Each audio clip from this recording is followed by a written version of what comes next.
Hello, beautiful people. Going live at my usual time of 9 o'clock on a Thursday. So, a few things I wanted to talk about tonight. Um, I've been thinking a lot about what I want to do this year, sort of in memory of my dad. So, I did the crazy walking up and down the swimming pool last year to raise money for Zach to go to Kenya. That's been postponed until next year. That's besides the point. But I wanted to do something this year as well in legacy of my dad, and just got me thinking to when I found out he was dying and other such stuff. I've coincided with some comedy things I've been watching with the kids. So really weird when my dad found out he was dying.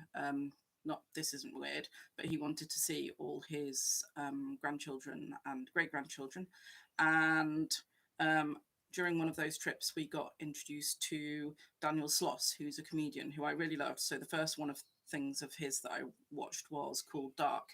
And one of the things I love about him is he does comedy, but actually some very interesting social sort of comedy. So Dark was there was bits in it where I was just like, yes, at last someone who thinks the same as me, because he was talking about not taking offense and who are you taking offense on behalf of. And I've done a blog post about people taking offense. I've never really understood it. It's not an emotion. There's something behind it. It says more about you than it does about them. Basically, if someone's meaning to offend you, then you should just tell them, because otherwise you're playing into whatever crazy game they're playing.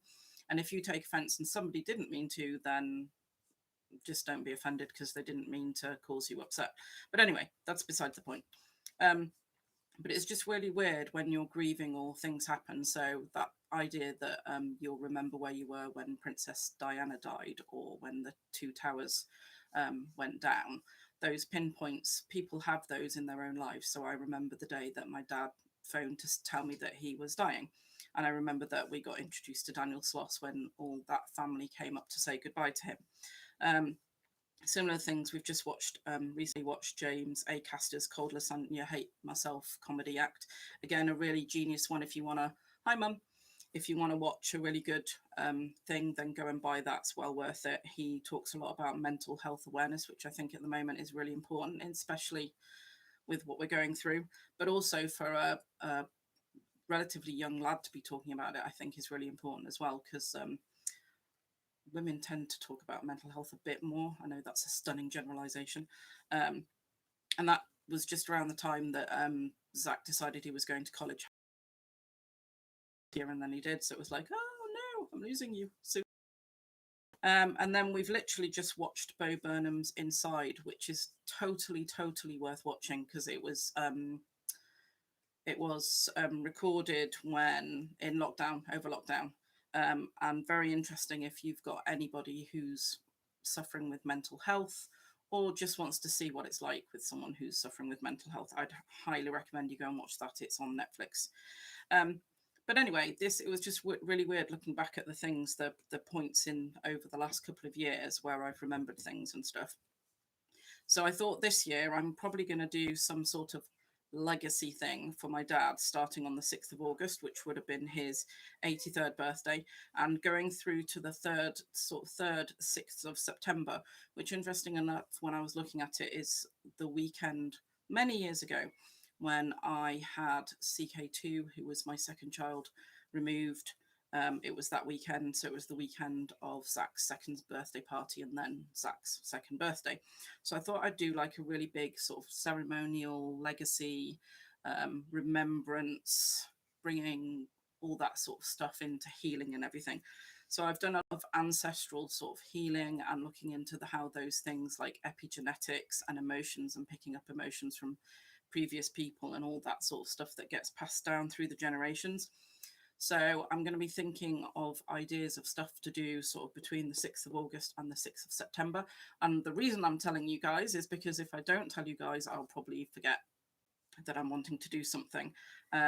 If anybody's got any ideas of stuff they'd like me to do, like maybe some lives around grief, or how I've used essential oils during that, or how I've used my dream work or my shamanic work, or any of those sorts of things, or anybody wants me to do discussions about what it's like having like a miscarriage at 19 weeks and how I didn't deal with that quite as well because I didn't have the coping strategies I have now, or any sort of stuff like that, then please get in touch. If you think of anybody who would like to have a discussion with me about any of those things, please get in touch, because I want to come up with some good ideas as to stuff to do sort of in that 4 week, 1 month period that would be good around legacy, learning from stuff. And the reason I brought those comedy things in is I think it's really important to sometimes look at those really hard topics, which those three people do. Daniel Sloss, James Acaster, and Bo Burnham have all looked at quite hard topics and done it across comedy.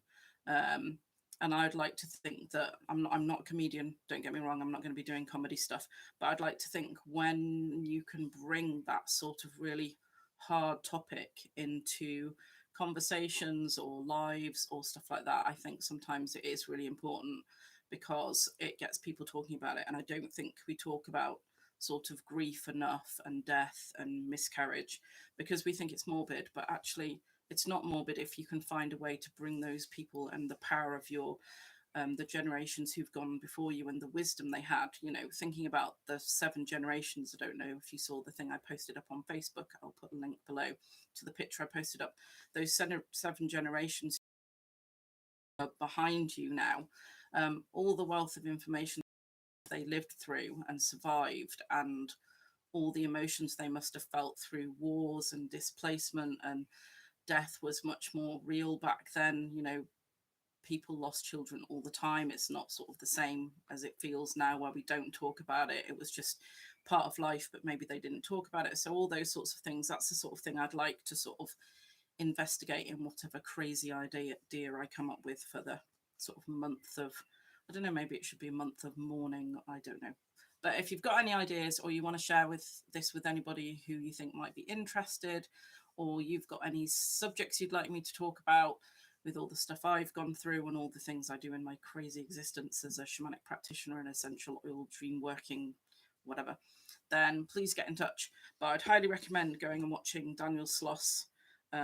He's just done 2 on Netflix that are called Dark and Jigsaw.